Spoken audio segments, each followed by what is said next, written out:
Olá, meus amigos, espero que estejam todos bem, com a graça de Deus Pai.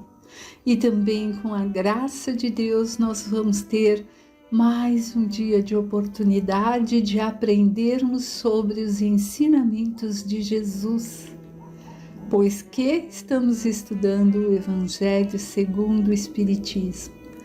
Iniciemos com o Pai Nosso. Pai nosso que estás no céu, santificado seja o vosso nome. Venha a nós o vosso reino, seja feita a vossa vontade, na terra e no céu. O pão nosso de cada dia dai-nos, ó Pai, hoje e sempre.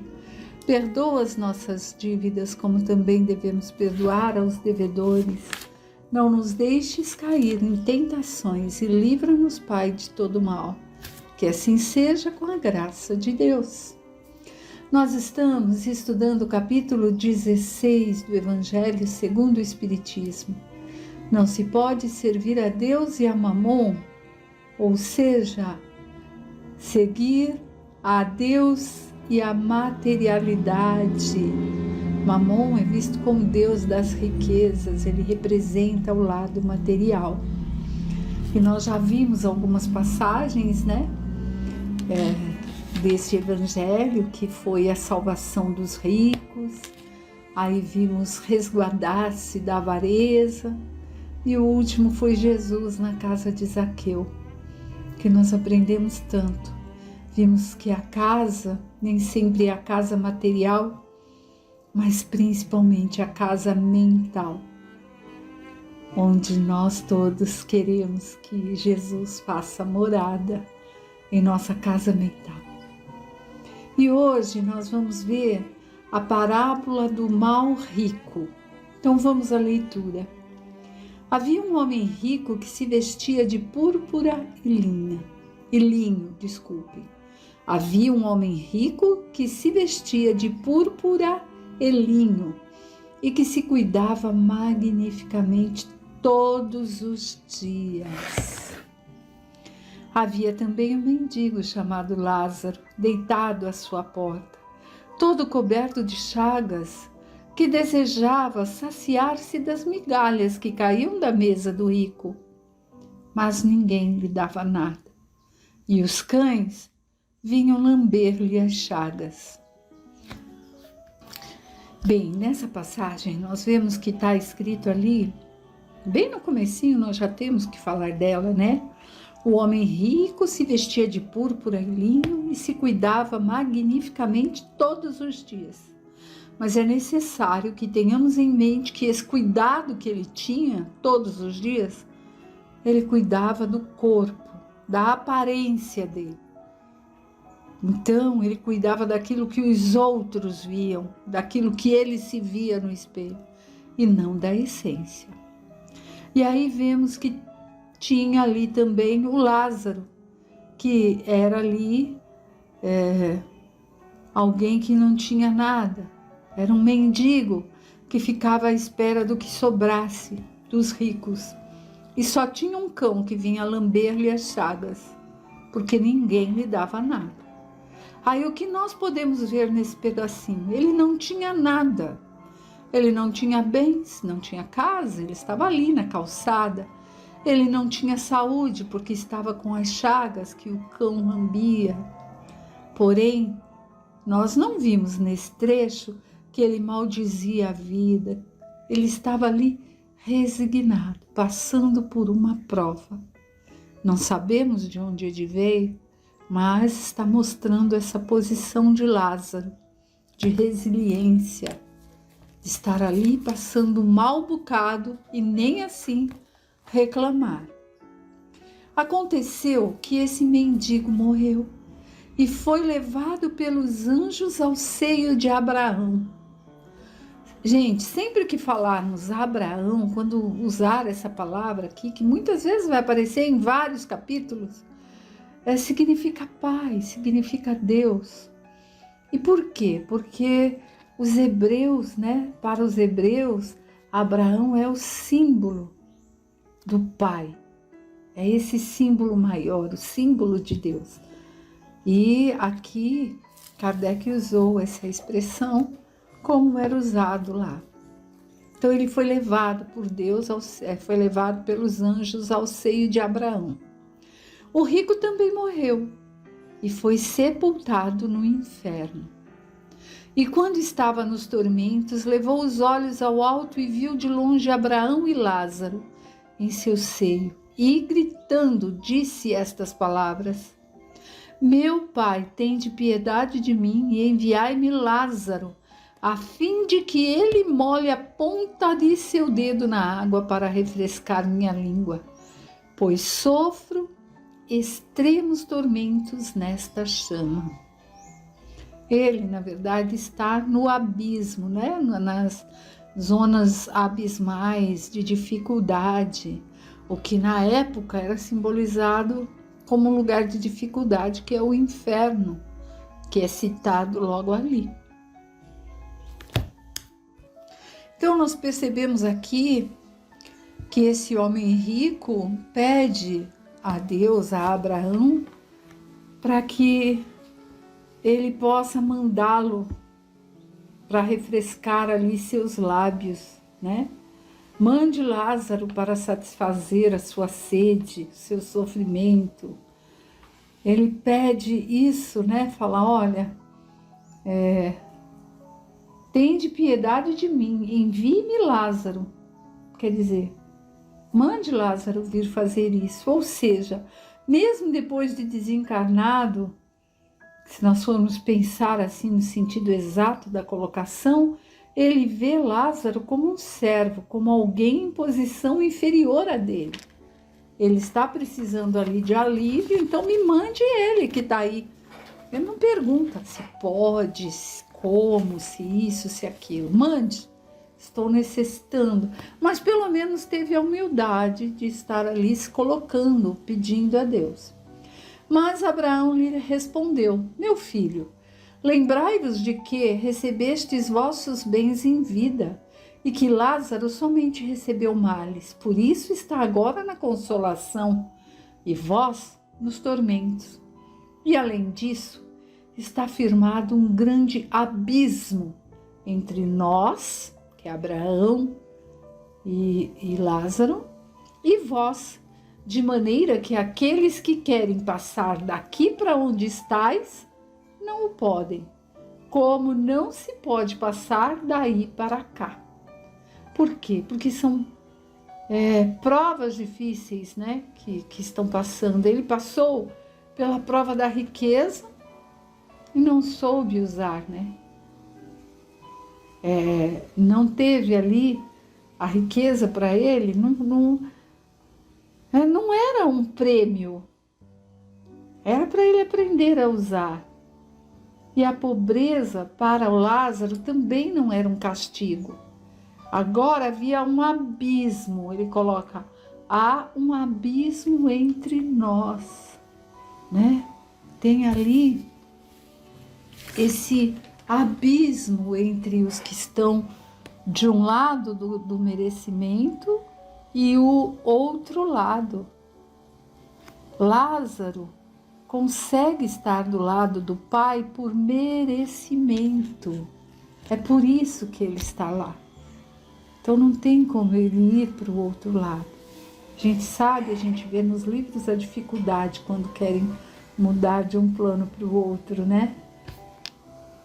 Ainda nesse trecho nós podemos perceber, e além disso está firmado um grande abismo entre nós e vós. O que podemos ver, né? Esse abismo é a escala da evolução, né? É o que afasta uns de estar próximo dos outros e que cabe a cada um de nós sabermos como escalar, como usar as provas pelas quais passamos de forma digna para aprendermos com essas provas e assim irmos subindo no entendimento, no desenvolvimento moral. E como o capítulo trata disso, riqueza e pobreza são provas dificílimas, dificílimas. Não é prêmio, não é castigo. São provas que a vida terrena nos provê para que aprendamos a passar por elas com o bom uso de cada prova. Se for rico, o uso das posses. Se for pobre, da resiliência. Então, tudo no Evangelho é ensinamento. E a vida está aí para que nós o coloquemos em prática. Aí o rico lhe disse: eu vos suplico que mandais à casa de meu pai, onde tenho 5 irmãos, a fim de que lhes dê testemunho, para que eles também não venham para este lugar de tormentos. Abraão lhe disse: eles têm Moisés e os profetas, que eles os ouçam. Mas o rico respondeu: meu pai, se algum dos mortos for encontrá-los, farão penitência. Abraão lhe respondeu: se eles não ouvem nem a Moisés nem os profetas, não acreditarão em mais nada, ainda que algum dos mortos ressuscite. Pois é, Jesus não veio à Terra para nos salvar, para nos mostrar o caminho? Quantos ainda nem creem que Ele apareceu por aqui, que Ele encarnou? Quantos ainda estão à espera do Messias? E quantos, embora acreditem, não levam seu ensinamento a sério, né? Aqui, meus amigos, neste último trechinho desse item, nós vemos que o rico, lá mesmo estando nesse lugar de tormentos, de angústia, ele não está sendo egoísta. Tudo bem, ele pediu que mandasse, né, como um servo Lázaro para servi-lo, mas ele está pensando nos que ficaram na terra, nos seus, né, nos seus parentes, filhos, amigos, sabe-se lá, e pedindo que os alerte sobre a verdade, que só agora ele descobriu. Que verdade? Que a vida continua e que cada um vai carregar para lá aquilo que fez e passar por aquilo que plantou, né?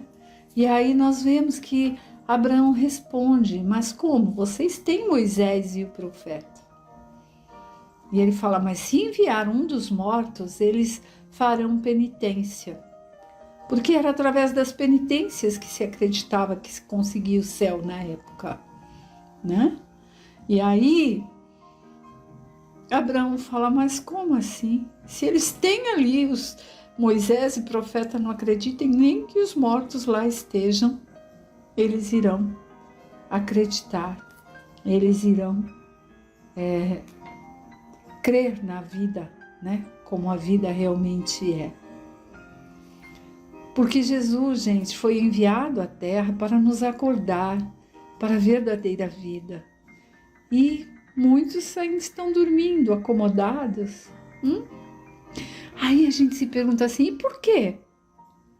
Por que em 2023 ainda aqueles que, quando se fala de Jesus, falam: eu creio muito, olha aqui, eu uso meu colarzinho aqui com meu crucifixo, onde eu vou, eu nem dormi, eu durmo sem ele.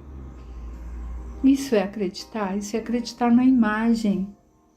Antes isso que nada, tudo bem, mas é fácil se acomodar, porque para seguir a Jesus é necessária a tal reforma íntima, a mudança interna de coisas que a gente ainda tanto se satisfaz com elas. É preciso vontade, é preciso perseverança, mas chegará um dia que nós teremos que acertar as contas com o Senhor, né? Então, vamos estar ali aprendendo e pondo em prática aqui com amor, com bondade, com um sorriso no rosto, porque os filhos de Deus que seguem os ensinamentos são felizes por saber que estão seguindo. Não carregam como fardo, mas como honra, né? Como gratidão. Vamos seguir a leitura. Parábola dos talentos. O Senhor age como um homem que, tendo que fazer uma longa viagem para fora do seu país, chamou seus servidores e lhes entregou os seus bens. E tendo dado 5 talentos a um, 2 a outro e 1 a outro, segundo a capacidade, gente, capacidade diferente de cada um, logo partiu. Então, meus amigos, nós aqui podemos entender que Deus, nosso Pai, Ele dá a cada um segundo o seu merecimento, né? Ele está colocando ali como se fosse um senhor em viagem, mas há um merecimento para que se receba esses talentos. E eles nos colocam os talentos na mão para que usemos de forma sábia. E é isso que ele fez aqui, dividiu esses talentos a cada um conforme aquela capacidade que tem. É esse também o ensinamento que vemos.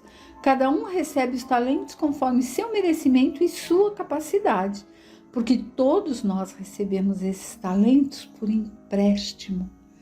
Porém, não são ofertados de forma aleatória, mas sim conforme o merecimento que cada um possui e devem ser multiplicados. Então, nós vamos entendendo no desenrolar da história, mas é importante que fique claro que cada um tem aquilo que lhe é merecido. É assim que Deus age conosco. Aquele, pois, que havia recebido 5 talentos, foi-se embora, negociou esse dinheiro e ganhou outros 5. Aquele que havia recebido 2, ganhou da mesma forma outros 2. Mas aquele que havia recebido apenas 1, cavou um buraco na terra e guardou o dinheiro do seu amo. Ou seja, ele recebeu 1 e ele foi lá e enterrou. E por que será que ele recebeu 1? O que recebeu 5 multiplicou. O que recebeu 2 multiplicou. Por que essa diferença então? Porque já era sabido pelo pai que ele tinha pouca capacidade. O que é pouca capacidade? Está menosprezando? Não. Pouca perseverança, pouca vontade de crescer, de melhorar. Hoje em dia a gente pode dizer ele era preguiçoso, né? Acomodado. E aí pensamos, nossa, que maldade. Nós não podemos, mas nós não podemos esquecer que a quem muito é dado, muito será cobrado. Ou seja, não foi por maldade. Deus Pai foi misericordioso com ele, pois que sabia da sua acomodação. E quem sabe, ele recebendo pouco, aprendesse a fazer bom uso, para que no amanhã viesse a ter direito a mais talentos. Mas não foi isso que nós vimos, né? Nós vimos que ele simplesmente enterrou aquele 1 talento e deixou lá, do jeito que era. Muito tempo depois, tendo o amo voltado, chamou seus servidores para que prestassem contas. E aquele que havia recebido 5 talentos veio e apresentou-lhe outros 5. E disse-lhe: Senhor, vós me deste 5 talentos nas mãos, e tendes aqui mais outros 5 que ganhei. O amo respondeu: Bom e fiel servidor, porque foste fiel em pouca coisa, dar-vos-ei muitas outras, entrai no gozo de vosso Senhor. Aquele que tinha recebido 2, também veio se apresentar e disse: Recebi 2 e aqui está mais 2 que ganhei. E o amo novamente respondeu: Bom e fiel servidor, porque foi fiel com pouca coisa, dar-vos-ei muitas outras. Entrai no gozo de vosso Senhor. E aquele que tinha recebido 1 veio em seguida e disse: Senhor, sei que sois exigente, que ceifais onde não semeaste, que colheis onde não haveis semeado, porque eu te temia vos temia, fui esconder vosso dinheiro na terra. Eis aqui, eu vos entrego o que vos pertence. Aqui, meus amigos, nós vemos que tanto aquele que tinha 5 talentos e dobrou, aquele que tinha 2 e dobrou, Jesus não está ali, Deus Pai, né? Não está contando a quantidade, mas o esforço de cada um. Os 2 servos deram o máximo de capacidade que tinham. Ambos foram fiéis ao seu Senhor, né? Então, é isso que é visto. A nossa vontade de crescer, de aprender. Aí, aquele que recebeu 1 talento e enterrou, e aí? Ele representa aquele que teme a Deus. Vive no temor, mas por quê? Por comodidade, porque se sente ali mais confortável, mais temendo do que arregaçando as mangas e ir aprender, conhecer as verdades. É aquele tipo que reclama de tudo, reclama porque tem, reclama porque não tem, mas fica ali sentado, se lamuriando, ao invés de sair da acomodação e procurar a solução daquilo de que tanto reclama. Mas e aí? E aí? E se consegue esse impulso que faltava para se levantar e seguir? De que vai reclamar? Né? Tem gente que é assim. E Deus dá ali a chance de cada um se melhorar. Aí se acomoda. Por quê? Porque a mudança exige esforço, perseverança. E isso é muito importante. Aí o amo respondeu: servidor mau e preguiçoso, sabias que ceifo onde não semeei, colho onde não espalhei, devias, pois, colocar meu dinheiro nas mãos dos banqueiros, a fim de que, em meu retorno, retirasse os juros a que me pertencia. Tirai-lhe, pois, o talento, tirai-lhe-eis, pois, o talento, e dai-o àquele que tem 10, pois dar-se-á a todos que têm, e terão em abundância. Mas aquele que nada tem, tirar-se-lhe-á até mesmo o que parece ter, e que se lance esse servidor inútil nas trevas exteriores. Ali haverá choro e ranger de dentes. Então, nós vemos aqui que esse do último talento, de 1 talento, Deus não o castigou. Ele próprio cultivou o seu destino, né? Tanto no plano físico, muitas vezes isso acontece, e tanto no plano espiritual, né? Aquele que se esforça, ele vai lá e aí vai sempre recebendo, vai tendo boas sintonias para conseguir coisas boas. E é preciso que tenhamos aqui essa consciência, né? Que a terra onde estamos é para que aprendamos, para irmos avante, sem preguiça, para não enterrar aí o que já sabemos e ficarmos ali acomodados. É para nos melhorarmos, porque aí, se nos acomodarmos, é o que diz ali, haverá choro e ranger de dentes. Onde? Aqui mesmo, na terra, né? Então, nós podemos fazer nosso céu, ou o que se chama de inferno, que sabemos que é só uma fase da nossa consciência, onde estivermos. Cabe a nós essa escolha. Então, por hoje é isso. Até a próxima. Fiquem com Deus e boa semana.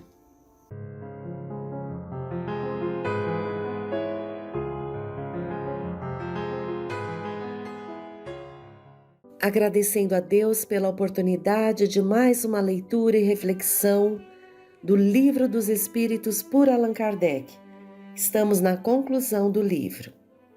Item 1.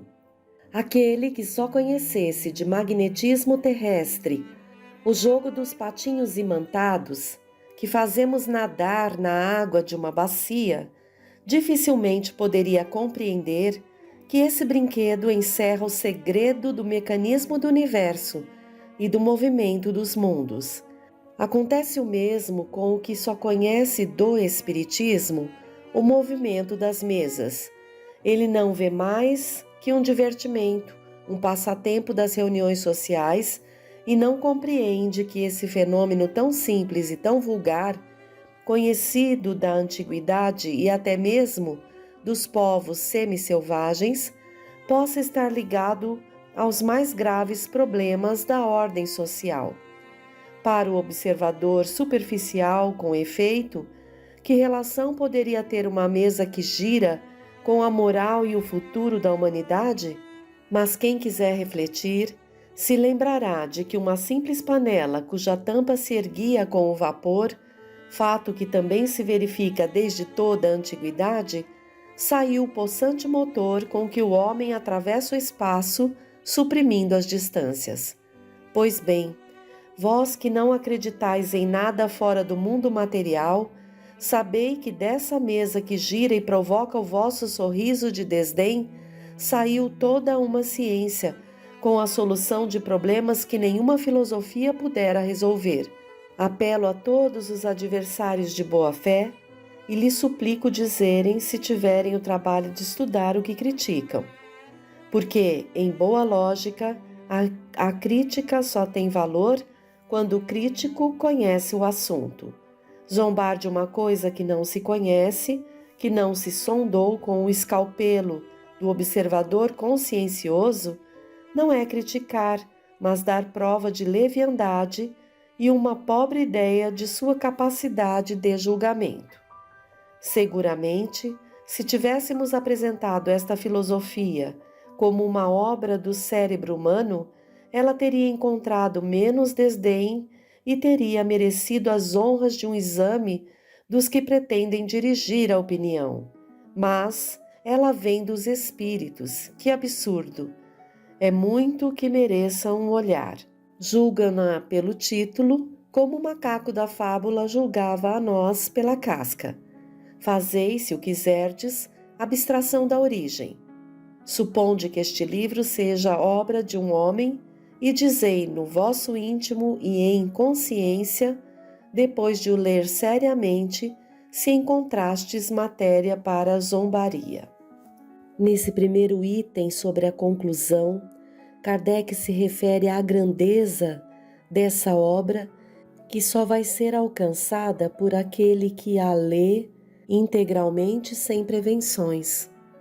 Faz analogias com observações simples do cotidiano, como uma tampa de panela que se ergue com o vapor, situações que ocorrem desde a mais remota antiguidade e, no entanto, é base para a descoberta de possante motor com que o homem atravessa o espaço, suprimindo distâncias, como ele diz.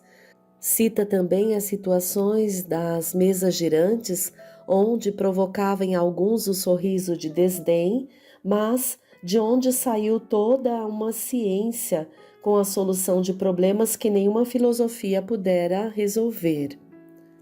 E Kardec codificou esse livro ditado pelos espíritos. E aqui, inclusive, no final desse primeiro item, ele diz aos descrentes: fazei, se o quiserdes, abstração da origem, ou seja, dos espíritos que ditaram essa obra.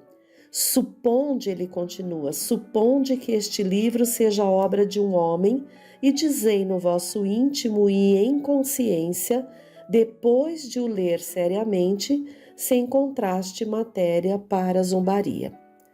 Então estamos com essa obra riquíssima desde a sua primeira edição em 1857 e muitos ainda vão perder a oportunidade de compreendê-la integralmente. Então, nós estamos tendo esse privilégio dado por Deus, que nos atraiu à doutrina espírita para ter esse conhecimento sobre nós mesmos, sobre a filosofia espírita. No segundo item, ele diz: o espiritismo é o mais perigoso antagonista do materialismo. Não é, pois, de admirar que tenha os materialistas por adversários. Mas, como o materialismo é uma doutrina que mal se ousa confessar, prova de que os seus profitentes não se acreditam bastante fortes e são dominados por sua consciência, Eles se acobertam com o manto da razão e da ciência e, coisa bizarra, os mais céticos falam até mesmo em nome da religião, que também não conhecem e não compreendem como o Espiritismo. Tomam por alvo, sobretudo, o maravilhoso e o sobrenatural que não admitem. Ora, segundo dizem, sendo o Espiritismo fundado sobre o maravilhoso, não pode ser mais do que uma suposição ridícula. Não refletem que, assim procedendo, sem restrições contra o maravilhoso e o sobrenatural, fazem o mesmo com a religião. Com efeito, a religião se funda na revelação e nos milagres. Ora, o que é a revelação senão as comunicações extra-humanas? Todos os autores sagrados, desde Moisés, falaram dessas espécies de comunicações. Que são os milagres senão fatos maravilhosos e sobrenaturais por excelência, pois são, no sentido litúrgico, derrogações das leis da natureza? Logo, rejeitando o maravilhoso e o sobrenatural, rejeitam as próprias bases da religião. Mas não é sob esse aspecto que desejamos encarar o assunto. O Espiritismo não tem de examinar se há ou não há milagres, quer dizer, se Deus pode, em certos casos, derrogar as leis eternas que regem o universo. Deixa ele, a esse respeito, toda a liberdade à crença. Mas diz e prova que os fenômenos sobre os quais se apoia só têm de sobrenatural a aparência. Esses fenômenos não parecem naturais aos olhos de certas pessoas pelo fato de serem insólitos e exorbitarem dos atos conhecidos, mas não são mais sobrenaturais do que todos os fenômenos de que a ciência nos dá hoje a solução e que em outras épocas pareciam maravilhosos. Todos os fenômenos espíritas, sem exceção, são consequências de leis gerais. Eles nos revelam uma das forças da natureza, força desconhecida ou, para melhor dizer, incompreendida até hoje, mas que a observação demonstra estar na ordem das coisas. O Espiritismo, portanto, repousa menos no maravilhoso e no sobrenatural do que a própria religião. Os que o atacam nesse sentido não o conhecem, e mesmo que fossem os maiores sábios, nós lhe diríamos: se a vossa ciência, que vos ensinou tantas coisas, não vos revelou que o domínio da natureza é infinito, sois apenas meios sábios. Item 3. Quereis, segundo dizeis, curar o vosso século de uma mania que ameaça invadir o mundo. Gostaríeis que o mundo fosse invadido pela incredulidade para procurais propagar? Não é a ausência de qualquer crença que temos de atribuir o relaxamento dos laços de família e a maioria das desordens que dominam a sociedade? Demonstrando a existência e a imortalidade da alma, o Espiritismo reaviva a fé no futuro, reergue os ânimos abatidos, faz suportar com resignação as vicissitudes da vida. Ousareis chamar a isso um mal?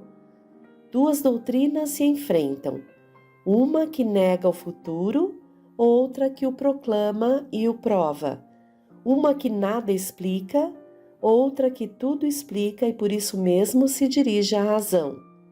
Uma que é a sanção do egoísmo, a outra oferece uma base à justiça, à caridade e ao amor ao próximo. A primeira não mostra mais do que o presente e aniquila toda a esperança. A segunda consola e mostra o vasto campo do futuro. Qual a mais perniciosa? Certas pessoas, e entre as mais céticas, fazem-se apóstolos da fraternidade e do progresso.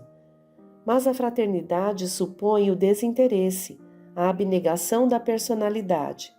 O orgulho é uma anomalia para a verdadeira fraternidade. Com que direito imporeis um sacrifício àquele mesmo a quem dizeis que com a morte tudo se acabará para ele e que amanhã talvez nada mais seja do que uma velha máquina desarranjada e atirada fora? Que razão terá ele para se impor alguma privação? Não é muito mais natural que nos curtos instantes que lhe concebeis, ele procure viver o melhor possível? Vem disso o desejo de possuir bastante para melhor gozar. Desse desejo nasce a inveja dos que possuem mais, e dessa inveja, ao desejo de tomar o que eles possuem, vai apenas um passo. Que é o que o retém? A lei? Mas a lei não abrange todos os casos. Direis que é a consciência, o sentimento do dever, mas no que se baseia o sentimento do dever? Esse sentimento encontra uma razão de ser na crença de que tudo acaba com a vida? Com essa crença, uma única máxima é racional, cada um por si. As ideias de fraternidade, de consciência, de dever, de humanidade e mesmo de progresso não são mais do que palavras vãs. Ó, vós que proclamais semelhantes doutrinas, não sabeis todo o mal que fazeis à sociedade, nem de quantos crimes assumis a responsabilidade. Mas, porque falo de responsabilidade, para o cético ela não existe. Ele só presta homenagem à matéria. Vejam que Kardec, no item 2 e 3, já começa iniciando que o Espiritismo é o mais perigoso antagonista do materialismo. É claro que o Espiritismo nos faz nos reconhecer enquanto espíritos imortais, enquanto que o materialismo, simples pedaço de carne e ossos, sem finalidade nenhuma. Realiza vários questionamentos que faz com que usemos a razão para fundamentar a doutrina. No item 4 ele diz: o progresso da humanidade tem como princípio a aplicação da lei de justiça, amor e caridade, e essa lei se funda sobre a certeza do futuro. Tirai essa certeza e lhe tirareis uma pedra angular. Dessa lei derivam todas as outras, porque ela encerra todas as condições da felicidade humana. Somente ela pode curar as chagas da sociedade, e isso podemos julgar pela comparação das épocas e dos povos, porquanto melhoraram a sua condição à medida que essa lei é melhor compreendida e melhor praticada. Se uma aplicação parcial e incompleta produz um bem, o que será quando a tomarem por base de todas as instituições sociais? Isso é possível? Sim, porque quem deu 10 passos pode dar 20 e assim por diante. Pode-se, pois, avaliar o futuro com base no passado. Já estamos vendo se extinguirem pouco a pouco as antipatias entre os povos. As barreiras que os separam caem com a civilização. Eles se estendem as mãos de um extremo a outro do mundo. Maior justiça preside às leis internacionais. As guerras se tornam cada vez mais raras e não mais excluem os sentimentos de humanidade.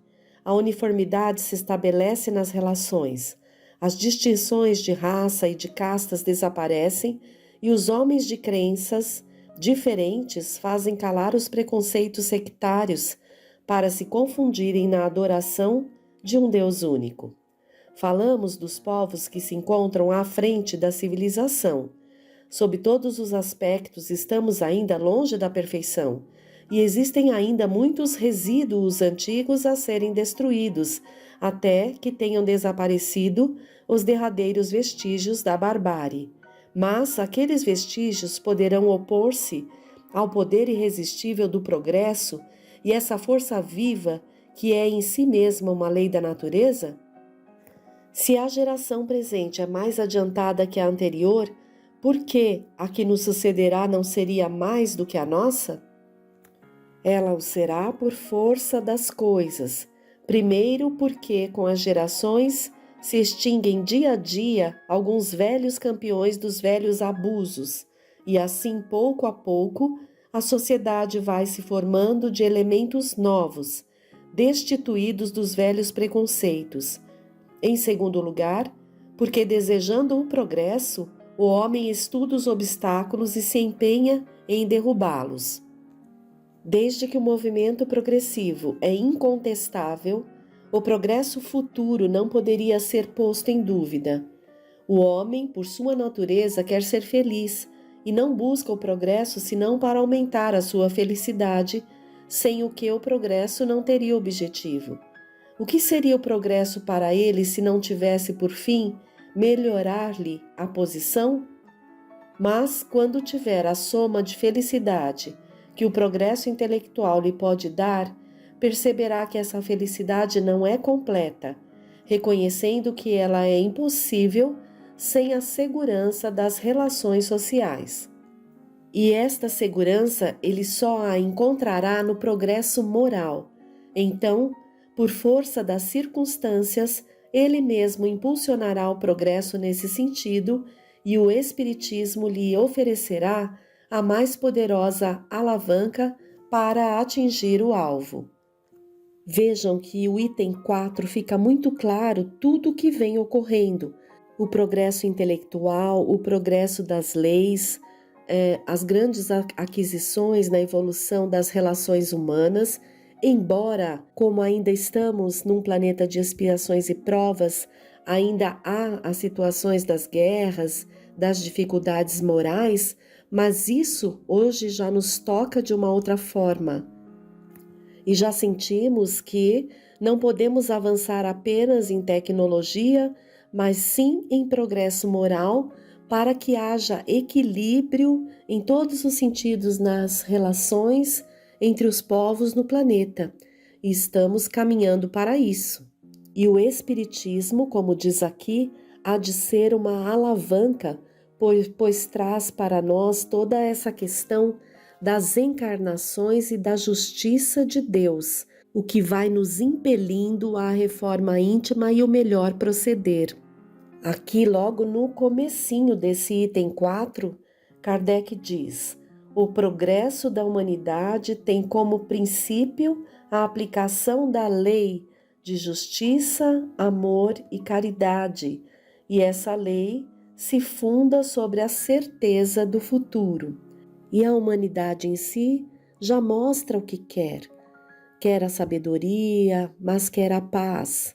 Há uma força que nos impele ao progresso das leis, deixando para trás essa sociedade corrompida por vários preconceitos e interesses menos elevados.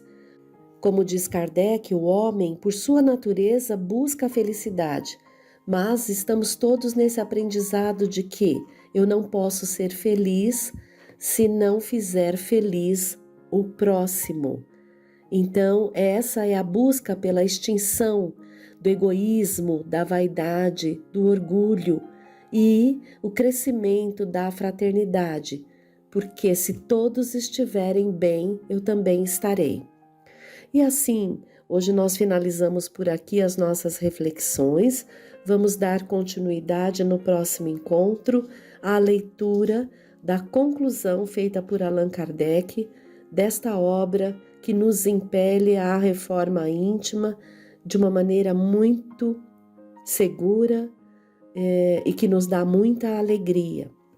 Até o próximo encontro.